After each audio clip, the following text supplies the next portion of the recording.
Bismillahi Raxmaani Raxiim. Maanta halkan waxaa shir jaraa'id ku qabanaya Suldaanka Guud ee Beelaha Somaliland, Suldaan Xuseen Xasan Cali Waraabe, oo ka hadlaya arrimo baryahanba taagnaa oo xasaasiya oo ka mid tahay saldhiggii qasabka ah ee dowladdu doonaysay inay qasabka iyo jujubka ku mariso. Saldhiggaa horena waan uga hadlay, iminkan waan ka hadlayaa. Waxaan leeyahay saldhiggaasi waa gardaamo mooye wax faa'iido waddanka usoo jiidaya ma jirto, raallina kama nihin. Haddaan ahay Suldaankii Guudna waan kasoo horjeedaa. Markaa waxaan leeyahay dowladda wixii dalka horumar usoo kordhinaya keena, laakiin wixii dhib usoo jiidaya laydinka yeeli maayo, wax idinka soconayna maaha, raallina kama nihin. Horena waan uga hadlay, waxaanan ku taageersanay xisbiga mucaaradka ee waddani. Odayaasha waaweyn ee dalkan usoo halgamay ka mid yihiin madasha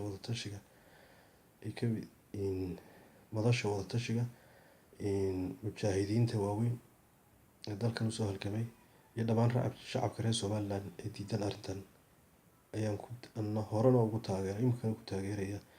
Waxaa kaloo doonaya inaan ka hadlo arrintan shirkaddan la leeyahay Channel Energy baa la yidhaahdaa, la leeyahay batrool bay sahminaysaa. oo baryahan dambe wasaaradda macdantu ay abaabul xooggan ka waday sidii dadka loo mara habaabin lahaa, inta odayaasha waxoogaa yar shaaha loo dhiibo deetana la odhan lahaa shidaal baa laydin soo saaraya. Waxaan leeyahay horta shirkaddan lafteedu ma tahay shirkad la yaqaano macruuf ah oo waddanka caalamka ka diiwaan gashan. Sidaynu ognay shirkaddaasi maaha shirkad jirta, waa shirkad forgery ah sideedaba.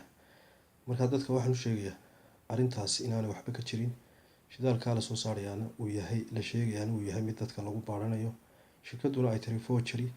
Dadka markaa waxaan leeyahay ha ilaashadaan dhulkiina ilaashada. Dhulka waa la xaalufinayaa, waa la baabiinayaa, wax laydin soo saarayaana ma jiro, dadkana waa lagu baadhanayaa.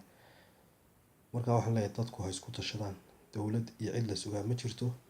Dowladdii waxay u tafaxaydatay in hantidii guud wax ay dibad shisheeye ka iibiso iyo waxa ay dadka gudihiisa ka iibiso ayuunbay noqdeen.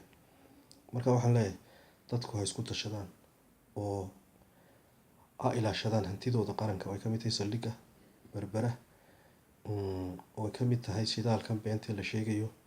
Markaa waxaan leeyahay dadku iminka cid waliba way baraarugto, wax badan bay fahantay. Waxaanaynu u baahannahay oo dadka usoo jeedinaya isbeddel baynu u baahannahay.